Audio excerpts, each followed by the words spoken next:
শ্রদ্ধেয় বোনেরা এবং দাদারা ভাইয়েরা সবাইকে প্রীতির শুভেচ্ছা জানাচ্ছি।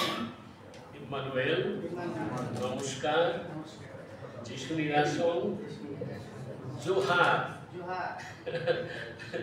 অলিস্টিক গ্রিটিং দিতে চাচ্ছি, কারণ এখানে আমরা ওয়ার্ল্ড মিশনের একটা ট্রেডিশন তো আছেই। আমরা স্টুয়ার্ড, উই আর স্টুয়ার্ড। এটা একটা 6টা করবে না, একটা আমার আজকে সকালে এটা মনে পড়লো, ভাবলাম এটা একটু সংক্ষেপে বলি। এখানে লম্বা লেকচার না বা সাগুন না, আমরা সবাই জানি অনেক সময় চলে গেছে। আমার আর একটা প্রোগ্রাম আছে 11:30টার মধ্যে করে যাওয়ার কথা আছে, জানি না পারবো কিনা, ঘড়ি দেখি নাই। প্রথমে একটা কথা বলতে চাই, ওই যে ভূপেন হাজারিকার বিখ্যাত গান শিব দাস বন্দ্যোপাধ্যায় লেখা, মানুষ মানুষের জন্যে, জীবন জীবনের জন্যে, এইটি হচ্ছে স্টুয়ার্ডশিপের প্রিন্সিপাল বা দর্শন। এবং ওয়ার্ল্ড মিশনের সেই প্রথম দিকের নেতারা, আমি তাদের সকলের নাম জানি না, আমেরিকায় অন্যত্র, তারা এটা বেছে নিয়েছে অত্যন্ত চমৎকার একটা কোর ভ্যালুর মধ্যে একটা। আমি বাইবেলে দেখছিলাম, এখানে লেখা আছে হিতোপদেশ 27:17 পদ, লৌহ লৌহকে সতেজ করে। লোহা ধার দেয় যখন, শক্ত জিনিস লাগে না, ধার হবে না। তারপরে সেই জন্য বলছে লৌহ লৌহকে সতেজ করে, যেমন তদ্রূপ মনুষ্য আপন মিত্রের মুখ সতেজ করে। তার মানে মানুষকে সতেজ করবে, নেবে এবং দেবে, মিলিবে আর মিলাবে। এইটি হলো সবচেয়ে বড় দর্শন পৃথিবীতে। যে স্টুয়ার্ডশিপের কথা বলা আছে ওয়ার্ল্ড মিশনে, আজকে বিশ্বের আমি বলি 1 নম্বর সমস্যা হচ্ছে ল্যাক অফ স্টুয়ার্ডশিপ। মানব জীবন ধ্বংস হচ্ছে, অপচয় হচ্ছে প্রতিদিন। আমরা কত আর খবর রাখতে পারি, একটা খবর করতে করতে আর একটা খবর তৈরি হয়, তাই না? আর সেইটা হলো সমস্ত ধর্মেরই বাণী। ইসলামে বলা আছে, খ্রিস্ট ধর্মে আছে, সনাতন ধর্মে তথা হিন্দু ধর্মে, বৌদ্ধ ধর্মে, সব ধর্মে, কোনো ধর্মে কিন্তু কথা শিক্ষার কমতি নেই, কিন্তু আমরা কতদূর পালন করি। আমার শ্রদ্ধেয় বোনেরা ভাইয়েরা, আজকে বিশ্বের যে সমস্যা আছে, ক্লাইমেট চেঞ্জ বা এই যে পরিবেশের দুর্দশা দুর্গতি, বাইবেলে অনেক কথা লেখা আছে। আমি একটা জায়গা উল্লেখ করছি শুধু। আমি বলেছি যে লম্বা লেকচার দেব না, শুনবো না।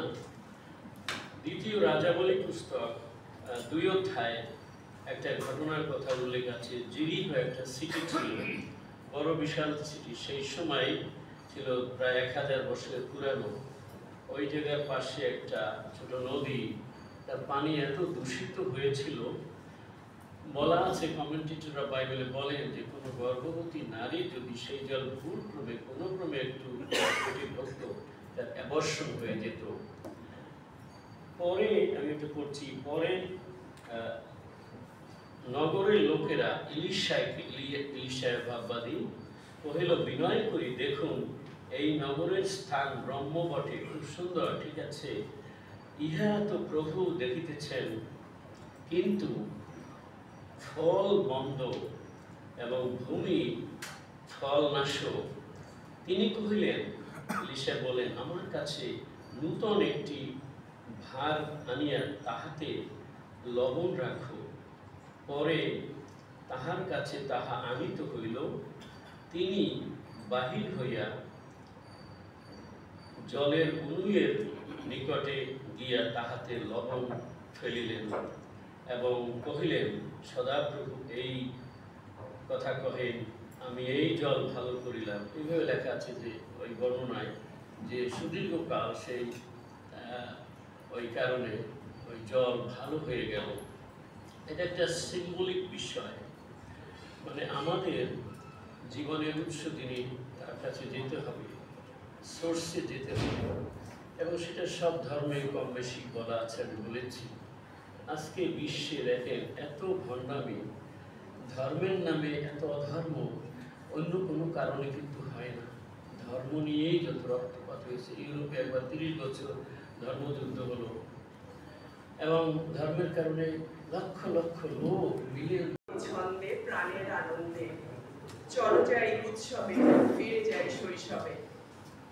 অতীত সে যতই অতীত হোক, তারই মাঝে লুকিয়ে থাকে বর্তমানের চোখ, আর এটাই বাস্তবতা।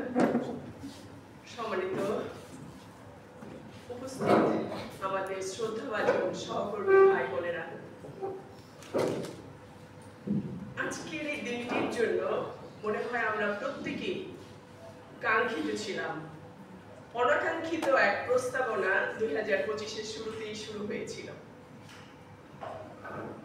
আর এই দিনটি আমরা এখানে লিখেছি প্রাক্তন কলিগস রিউনিয়ন, প্রাক্তন কলিগস ওয়ার্ল্ড ভিশন। আর সেখানে আমরা যারা আজকে সম্মিলিত হয়েছি, আমি প্রত্যেককে প্রাণ ভরে শুভেচ্ছা জানাচ্ছি, কৃতজ্ঞতা জানাচ্ছি এবং অভিনন্দন জানাচ্ছি যে আজকের এই পুনর্মিলন অনুষ্ঠানে আমরা সমবেত হতে পেরেছি। দাদা অলরেডি ব্যক্ত করেছেন কোথা থেকে এর আবির্ভাব হয়েছে, কেন হয়েছে, এবং যখন একটা প্ল্যাটফর্ম তৈরি হয়েছে, গতকালকে পর্যন্ত কোশ্চেন ছিল why this platform, what is the vision, mission and objective. Sometimes I am feeling bothering such kind of word এখানে ছিল, বাট অ্যাজ এ অ্যাডমিন যেহেতু ক্রিয়েট করেছি, সেখানে মলিনা কর্মকার অ্যাডমিন নামটা ছিল। অবজার্ভ করছি, দেখছি, কিন্তু হয়তো কখনো কখনো উত্তর দেওয়াটা সম্ভব হয়নি, বা ঠিকও না, কারণ প্রত্যেকটা জিনিসের একটা ভিশন মিশন থাকে। আজকের এই বিষয়, আজকের এই পুনর্মিলনের সিম্পলি গেট টুগেদার। অনেকে ব্যস্ত, আমরা প্রত্যেকে যে যার অবস্থানে থেকে ব্যস্ত সময় কাটাই। একটা নিজস্বতা আছে, একটা ফ্যামিলি আছে, একটা কর্মক্ষেত্র আছে, একটা অন্য ধরনের সোসাইটি আছে, বাট এই প্ল্যাটফর্মটা কিন্তু তৈরি হয়নি। জাস্ট এই প্ল্যাটফর্মটা তৈরি হবে আমরা যারা শৈশবে কর্মজীবনে কাজ করেছি তারা একসাথে মিলিত হব। এটা একটা অনাকাঙ্ক্ষিত প্রস্তাবনা ছিল আমার কাছে। কই সেই ভদ্রলোক দাদা আমাদের, শুক্লাদা কোথায় আছেন আপনি? এটার সামনেই এখনো আছেন, সবাইকে ওয়েলকাম করছেন। কয়েকদিন ধরে বেশ বলছে, বলি না এটা কি করা যায়, তুমি চন্দনদা কাছাকাছি কয়েকজন আছো, এটা কি করা যায়? চিন্তা করতেছি হ্যাঁ বা না, আমি কিছু বলছি না, বাট চিন্তা করছে যে আসলে কি করা যায়, করলে কি হবে, কতদূর গিয়ে গড়াবে, এটা কি অবস্থান তৈরি হবে। বেশ 2024 উনি বেশ কিছুক্ষণ সময় এটা নিয়ে কথা বলছিলেন, কোনো রেসপন্স করা হয় নাই। 24-এর শেষে গিয়ে আমি চন্দনদা শুক্লাদা একটা জায়গায় আমরা মিলিত হয়েছে, একটা খাবার টেবিলে একসাথেই বসলাম। ঠিক আছে দাদা, আপনি যে বেশ কিছুদিন ধরে বলছেন, ঠিক আছে চলুন আমরা একটা পদক্ষেপ নেই। ডেট হলো 6 জানুয়ারি, আমরা বসবো। কারা বসবে? এই বসার মানেটা কি? কিছু তো সময় নষ্ট হবে, কিছুটা না, কিছুটা দেখি আমরা একটু গেট টুগেদার করতে পারি কিনা, এটা হচ্ছে শুক্লাদার মন্তব্য। ঠিক আছে আসুন। তখন আমরা আসলাম, এই যারা আমরা এখানে আছি, সাথে রীতাদি ছিলেন, ফাতেমা ছিলেন, মার্টিনদা ছিলেন, মার্টিনদা কোথায়, মার্টিনদা ছিলেন, আমাদের জন সাগর কর্মকার ছিলেন। এরা মিলে আমরা ওইখানে বসতে, রীতাদি ছিলেন, এরা বসে আমরা ওইখানে গল্প করছি, আলাপ করছি। আর সেই একটু সময় ভিতরে যে কত গল্প, কত একটা আনন্দঘন মুহূর্ত সেখানে তৈরি হয়ে গেল। ব্যাস ঠিক আছে, বসলাম, কি করা যায়। এই যে ভদ্রলোক দাদা আসছেন আমাদের, উনি এসে বলছেন আমরা একটা গেট টুগেদার করবো। গেট টুগেদার করে কি হবে? এর তো একটা নিজস্ব কোনো চিন্তা চেতনা থাকবে না, শুধু আমরা বসবো, কে কোথায় কেমন আছে একটু জানবো, একটু গল্প করবো, এটা। আচ্ছা ঠিক আছে, ডেট সবার সম্মিলিত প্রচেষ্টায় 31শে জানুয়ারি ডেটটা ফিক্স হলো। এখন একটা তৈরি করতে হবে একটা গ্রুপ, না হলে কমিউনিকেশনস হবে না। ঠিক আছে, আমরা প্রথমত একটা ফেসবুক গ্রুপ তৈরি, পজিটিভ নেগেটিভ ইত্যাদি ইত্যাদি অনেক অনেক অনেক কিছু। আর ফেসবুকেতে সহজ, যেহেতু নাম্বার থাকে না, বন্ধু হলেই হলো, উইদিন সেকেন্ডের ভেতরে অনেক গ্রুপ তৈরি করা যায়।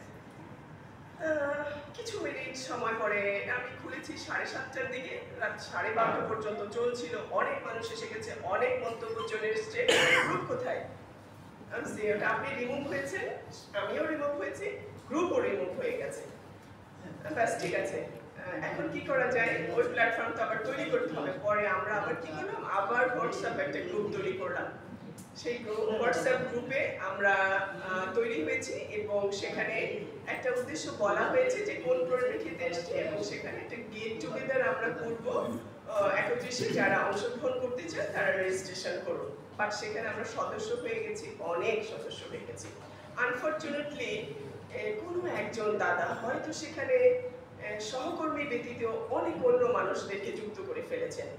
আমি খুব অবজার্ভ করছিলাম এবং উদ্দেশ্যটা ছিল সেই প্ল্যাটফর্মটা এইরকমই হবে যারা এই গ্রুপে অংশগ্রহণ করতে আগ্রহী, জোর করে আনা যাবে না। একটা গ্রুপে অংশগ্রহণ করবে, একটু আনন্দ, একটু শেয়ার, একটু তথ্য আদান প্রদান, এটা হবে, কিন্তু অবশ্যই সেটা পজিটিভলি হতে হবে। আমাদের দুঃখ কষ্ট সমস্ত কিছুই থাকবে, but it should be positively. কিছু ভালো কিছু, আননেসেসারি মেসেজ টেসেজ এরকম কিছু নীতিমালা দিয়ে এটা তৈরি করা হয়েছে। এবং সেই দাদা কাউকে হয়তো আমি নোটস রাখতে পেরেছি, যুক্ত করেছেন এবং সেখানে আমাদের অনেক ফ্যাসিলিটেটর আছে, অনেক আননোন মানুষ আছে, অনেক সিবিও পার্সন আছেন সেখানে যুক্ত হয়েছেন। কিন্তু আমি যাদের যাদের নামগুলো আমার কাছে আছে আমি তাদেরকে গ্রুপ থেকে রিমুভ করতে পেরেছি, কিন্তু অনেক মানুষ আছেন যাদের আমার কন্ট্যাক্ট লিস্টে নেই, সেই জন্য তৈরি করতে পারিনি। এবং সেটা একটা হিউজ ভলিউম ওখানে আছে যারা এখানে যুক্ত হয়েছেন। যারা যারা পারবেন, যদি মনে করেন ইনি আমাদের কেউ না, আমাদের সহকর্মী না, আমাদের ফ্যাসিলিটেটর বা আমাদের ড্রাইভার বা আমাদের সিবি মেম্বার, প্লিজ আমাকে নাম্বারটা দিবেন, আমি আমার জায়গা থেকে সেটাকে রিমুভ করতে পারবো। আজকের এই প্ল্যাটফর্ম আমরা শেষ পর্যন্ত আজকে আমরা উপনীত হতে পেরেছি 31শে জানুয়ারি এখানে এসেছি। আজকের দিনটির মূল কথা হচ্ছে আমরা একসাথে আনন্দ করব, আমাদের কিছু গল্প, আমরা কে কোথায় আছি সেগুলো শেয়ার করব।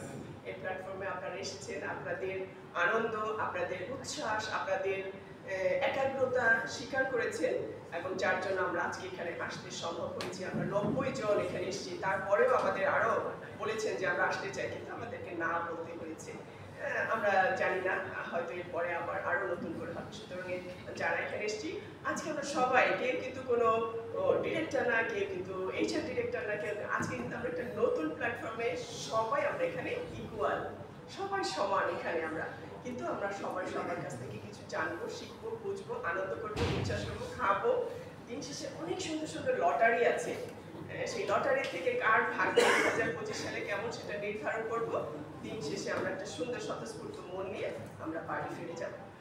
ভুল ত্রুটি অবশ্যই থাকবে, এখনো পর্যন্ত হয়তো ছিল, সেটা অবশ্যই মার্জনীয় এবং পরবর্তীতে ইনবক্স বা জেনারেলি সুন্দর সেখানে ফিডব্যাক দেওয়া যাবে যে এই জায়গাটাকে আরো ইমপ্রুভ করা যেত। আমি প্রত্যেককে আর একবার ধন্যবাদ এবং কৃতজ্ঞতা জ্ঞাপন করছি আপনাদের স্বতঃস্ফূর্ত ইচ্ছা, আগ্রহ এবং দরকার নাই, সবাই বোধহয় চেনেন। আমার নাম দীপক শর্মা, আমি মনে হয় সর্বপ্রথম অডিশনে জয়েন করিয়েছি। অডিশন সম্পর্কে বলার কোনো দরকার নেই, আমরা জানি আপনার রিটায়ারমেন্ট আমরা কি করছি সেটাই জানা দরকার। আমি জিজ্ঞেস করতেছিলাম যে কে কি বলেন, কোম্পানির সাথে অনেক দিন পরে দেখা হইলো, একদম ভালো লাগলো। এইভাবে অনেক আছে, অনেকের মুখ আমি হয়তো চিনি না, প্রজেক্টে হয়তো আপনারা কাজ করছেন। 2010-এ আমি রিটায়ার করি। রিটায়ার করার পরে আমি ফাইন্যান্স এবং অ্যাডমিনিস্ট্রেশনে আমি কাজ করেছিলাম। এরপরে আমি একটা সুযোগ পাই একটা এনজিওতে এক্সিকিউটিভ ডিরেক্টর হিসাবে কাজ করার জন্য। এটা সম্পূর্ণ আমি যে ট্রেনে ছিলাম এর বিপরীত। হাসপাতাল, ডিপ্লোমা নার্সিং, ডিপ্লোমা মিডওয়াইফারি, তারপরে হইল মাইক্রোক্রেডিট আর এগ্রিকালচার, এই ধরনের কাজ আমার ইয়ার মধ্যে ট্রেডের মধ্যে ছিল। 5 বছর আমি কাজ করেছি। আমি 5 বছরের যে এক্সপিরিয়েন্স আমি পেয়েছি, আমি আমার 30 বছরের কর্মজীবন সেটা আমি পাই। সাংঘাতিক ডেভেলপমেন্ট মার্জিনের আমি কথা বলছি, আমরা কষ্ট জমা দিয়েছি, কিন্তু আমরা এক্সপিরিয়েন্স সেগুলো আমরা জমা দিই। এইখানে অনেকেই আছে যারা অলরেডি কাজ করেছে এবং চলে গেছে। সবাই যারা গেছে সবাই কোনো না কোনো সংস্থায় ডিরেক্টর হিসেবে আছে। কেন আছেন? যেহেতু আপনারা পরমিশনে ছিলেন এবং প্রশিক্ষিত হয়েছেন সুন্দরভাবে। আমার এক মেয়ে, এক ছেলে। মেয়ে গ্রামীণ ফোনে কাজ করে, ছেলে অস্ট্রেলিয়াতে আছে। আমি একটা চার্চ আছে এখানে, গিলগাল ব্যাপটিস্ট চার্চ, সেখানকার আমি বর্তমানে senior pastor. Thank you very much.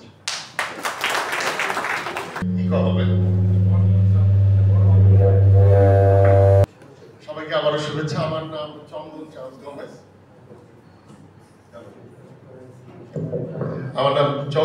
Gomez. আমি 2021 সালে ওয়ার্ল্ড ভিশন থেকে ছেড়ে অন্য একটা অর্গানাইজেশনে যাই, সেটা হলো সিসিডিপি। বর্তমানে কর্মরত আছি সেখানে। আমি ঢাকাতে থাকি। ওয়ার্ল্ড ভিশনের সুদীর্ঘ কর্মজীবন ছিল আমার। ধন্যবাদ দেই সৃষ্টিকর্তাকে এবং আমার প্রিয় সংস্থাকে। দাদাকে বলতে হয়, সেই যে শিক্ষা, যে ভ্যালু, যে বিষয়টার সঙ্গে নিয়ে গিয়েছি, সেটাই এখন আমরা আসলে আছে আমাদের। এবং আমি বর্তমানে ঢাকাতে থাকি। আর পারিবারিকভাবে আমাদের দুটি সন্তান। বড় মেয়ে আমার দুতি মহিমা গমেজ, সে কানাডার টরন্টোতে তার শিক্ষা জীবন শেষ করে কর্মরত আছে। আর আমার ছেলে দীপগৌরব আইজাক গমেজ, সে ব্র্যাক ইউনিভার্সিটিতে সফটওয়্যার ইঞ্জিনিয়ারিং গ্রাজুয়েশন মেজর কিছুদিন পরে কয়েক মাস পরে। আমি মনে করি সবই ঈশ্বরের আশীর্বাদ। এবং আমাদের সন্তানরা সেই ওয়ার্ল্ড ভিশনে কর্মরত অবস্থায় জন্ম লাভ করেছে। আমার বিবাহ হয়েছে, সন্তান জন্ম লাভ করেছে। এবং বলতে গেলে ওয়ার্ল্ড ভিশনটাই দিতাম। আমি এটা অ্যাকনোলেজ করি সবসময়। হ্যাঁ, সবাইকে ধন্যবাদ। শুভ সকাল।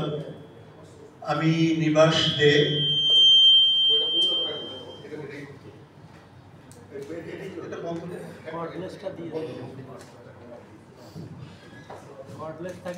অনেকের সাথেই পরিচয় আছে, অনেকে হয়তো নাম শুনেছেন, পরিচয় সরাসরি হয়নি, আজকে পরিচয় হলো। আমি 1975 সালে ওয়ার্ল্ড ভিশনে জয়েন করেছি এবং 2012 সনে রিটায়ার করেছি। 60 ইয়ার্স সম্পন্ন হওয়ার পরে এবং আরও কিছু মাস কাজ করেছিলাম, আমি সেখানে শেষ করেছি।